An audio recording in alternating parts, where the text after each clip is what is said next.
আসসালামু আলাইকুম রহমতুল্লাহ। এমন একটি দেশে অবস্থান করছি যে দেশে 97% মুসলমান আমরা বসবাস করছি।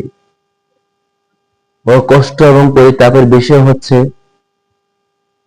এই মুসলিম দেশ 97% মুসলমানের এই দেশের মধ্যেও মুসলমান জাতি বুক ফুলে ঈমানের কথা, ইসলামের কথা বলতে পারি না। পরক্ষণে বাংলাদেশের চতুর্পাশে ইসলাম বিদ্বেষী কিছু অঙ্গ সংগঠন রয়েছে যারা এই দেশকে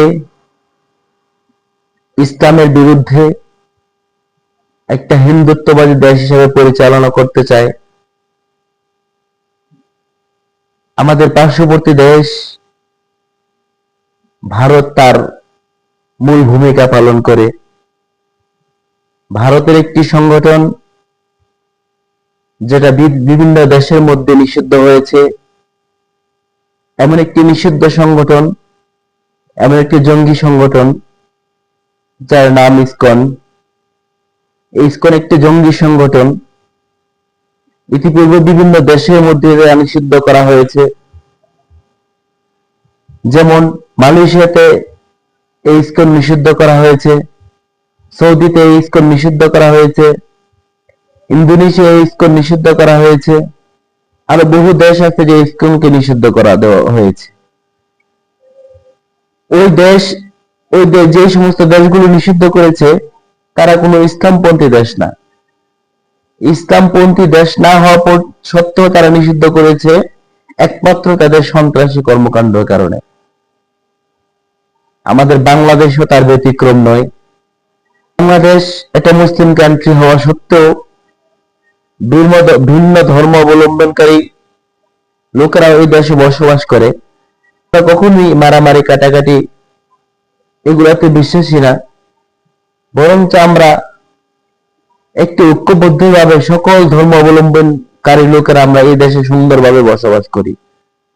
কিন্তু ইসকন আমাদের মধ্যে এই বিবাদ তৈরি করার মাধ্যমে এই দেশকে একটা অস্থিতিশীল পরিস্থিতি তৈরি করতে চায়। আমরা দেখেছি ইতিপূর্বে ইসকন এই দেশে ইসরায়েলি কায়দায় বাংলাদেশে বিভিন্ন জমি দখল করে তারা তাদের উপাসনালয় তৈরি করার উদ্দেশ্যে অনেকে বিভিন্ন জমি দখল করে শুধু মুসলমান না অনেক বিজাতিদের জমি তারা এভাবে দখল করে রেখেছে। আমরা গত বছর দেখেছি চিন্ময় কুমার দাস যে একজন শিশুকে কিভাবে ধর্ষণ করেছে, আর সেই শিশুকে ধর্ষণ করার মামলায় যে অ্যাডভোকেট সাইফুল ইসলাম উনি মামলা নিয়েছেন, আদালতের সম্মুখে অ্যাডভোকেট সাইফুল ইসলাম সাহেবকে শহীদ করেছে। এটা একটা ন্যাক্কারজনক ঘটনা।